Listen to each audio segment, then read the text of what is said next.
জানতেও পারিনি। খুবই চিন্তা হচ্ছে, ছেলেটা এরকম তো কাজ করবে এটা তো আমি বুঝতে পারিনি।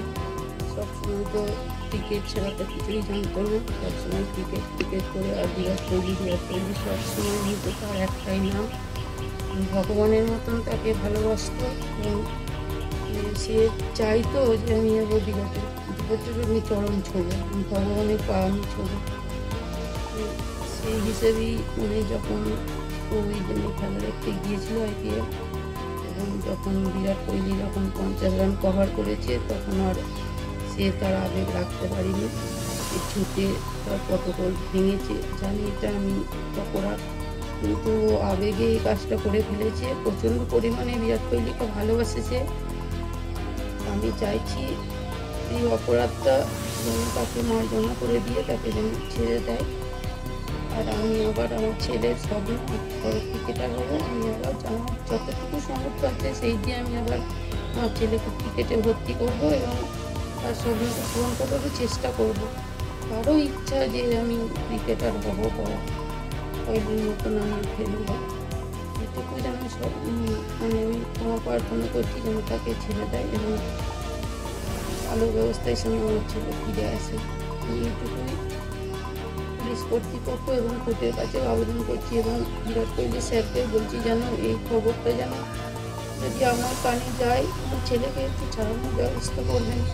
এটা আমার অনুরোধ, মা হয়ে আপনাদের কাছে আমার অনুরোধ। গাড়িতে বলাকা করছিল ক্রিকেট খেলা দেখতে যাব, IPL খেলা দেখতে যাব কলকাতা ইডেনের মাঠে। আমি বললাম যে টিকিট, বললাম আমি পাস পেয়েছি নাকি, কোথা থেকে সংগ্রহ করেছি আমি সঠিক জানি না। তারপর ওই মুহূর্তে এই যে ঘটনাটা শোনার পর আমরা সবাই বিচলিত ছিলাম। এটা কখনো আমি ভাবতে পারিনি যে এইভাবে ও এই কাজটা করে ফেলবে। ক্রিকেটটা খুব ভালোবাসতো, ছোটোবেলা থেকে ক্রিকেট খেলবো একটা স্বপ্ন ছিল। আমি ওকে আমার এলাকা জামালপুর গ্রাউন্ডে, নেতাজি গ্রাউন্ডে প্র্যাকটিস করাতে নিয়ে গিয়েছিলাম এবং ওখানে ভর্তি করছিলাম কোচিং সেন্টারে, অমল গার্ড কোচিং সেন্টারে।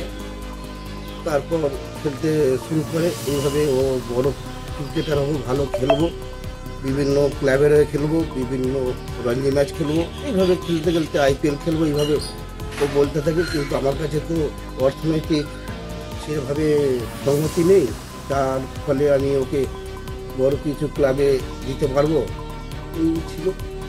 এই সামনে উচ্চ মাধ্যমিক পরীক্ষাও দিল, দিয়ে এই পরিস্থিতি হয়ে গেছে। যাই হোক, আমি ছেলে আমার যে প্রটোকল ভেঙে এইভাবে মাঠে পৌঁছেছে এবং বিরাট কোহলির পায়ে যে স্পর্শ করেছে, এটা তো প্রটোকল ভাঙাটা তো একটা অপরাধ। তবু কি বলবো, আবেগকে তো আর চেপে রাখতে পারে না। ভালোবাসার টানে সব কিছুকে বাধা অতিক্রম করে ওই জায়গাটা করে ফেলে, কাজটা করে ফেলেছে। আমি বাবা হয়ে আবেদন জানাচ্ছি প্রশাসনের কর্তৃপক্ষকে, ছেলেটাকে যেন সেরকমভাবে কোনো যদি শাস্তি না হয় ছেড়ে দেয়, এই আবেদন করছি আমি। চিন্তা তো হচ্ছে, ভাই তো ছোটো যথেষ্ট, ভাই একটু চিন্তা হচ্ছে। আর চাইছি বলতে ভাই যেন তাড়াতাড়ি বাড়ি ফিরে আসে, বাড়ি চলে আসে। আর ভাই তো ছোটোখাটো খেলাধুলার মধ্যেই ছিল, খেলাধুলা করতো, খেলাধুলাটাকে ভালোবাসে, নিজেকে খুবই ভালোবাসে, সম্মান করে। এবার খেলা দেখতে গিয়েছিল, বাড়িতে বলেছিল খেলা দেখতে যাচ্ছি, খেলা দেখতে যাবে, সেখানে গিয়েছিল। এবার সেখানে হয়তো সামনে থেকে বিরাটকে দেখে আর নিজের আবেগটাকে ধরে রাখতে পারেনি, দিয়ে এই কাজটা হয়তো করে ফেলেছে। প্রোটোকলটা ভেঙেছে, একটা অন্যায় তো করেছে অবশ্যই, কিন্তু আমি চাই আমার ভাই যেন তাড়াতাড়ি বাড়িটা ফিরে আসে, ওর জন্য বেশি কিছু না হয়। ছোটো আবেগের বশবর্তী হয়ে কাজটা করে ফেলেছে, ঠিক কথা। এটাই আবেদন করবো যে ভাই যেন তাড়াতাড়ি ফিরে আসে, ছেড়ে দেওয়া হয়। এটাই পাপ পুণ্য অত কিছু বুঝি না, অত কিছু জানি না, হ্যাঁ, একটা অন্যায় করেছে, প্রোটোকল ভাঙাটা হয়তো উচিত ছিল না, সেটা করে ফেলেছে আবেগের বশবর্তী হয়ে। তাই বেশি কিছু করবো না, এটাই চাই যে আমার ভাইটি যেন বাড়ি আসুক, তাড়াতাড়ি বাড়ি চলে আসুক। আমি একটু শুধু আবেদনটা করতে চাই।